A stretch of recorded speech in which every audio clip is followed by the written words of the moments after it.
এই দেখো কাজের বেটি, এই গরমে কাজ করতে করতে আমার অবস্থা এরকম হয়ে গেছে। তো আজকে এই ছোটা সা কিউট সা মানি প্ল্যান্টটা সেট করলাম কিভাবে সেটা তোমাদের সাথে শেয়ার করব। তোমরা জানো আমি রিসেন্টলি অনেকগুলো মানি প্ল্যান্ট নিয়ে এসেছিলাম, সেখান থেকে কিউট প্ল্যান্টটা আমি সিলেক্ট করেছি। এরকম সাদা একটা বাটিতে আমি বসাবো, বাটিটা দেখে আমার আইডিয়াটা মাথায় আসলো।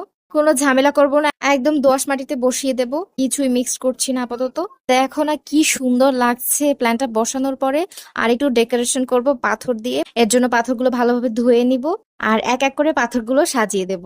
এই দেখো কত সুন্দর একটা লুক এসেছে, তাই না? আর শোনো, তোমাদের সামনে না আমি যেরকম সেরকম চলে আসি, যেমন থাকি তেমনই আসি, একটু প্রেজেন্টেবল ভাবে আসতে পারি না, তোমরা কিছু মনে করো না প্লিজ। কারণ আমি রেডি হয়ে সেজেগুজে ভিডিও করার একদমই সময় পাই না, তাই ন্যাচারালি যেভাবে থাকি ওইভাবেই ভিডিও করে নিই। আর তোমরা তাতেই আমার ভিডিও এত পছন্দ করো। Thank you so much.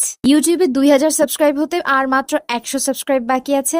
তো যারা যারা আমার চ্যানেলটা সাবস্ক্রাইব করনি তারা এখনই সাবস্ক্রাইব করে আসো।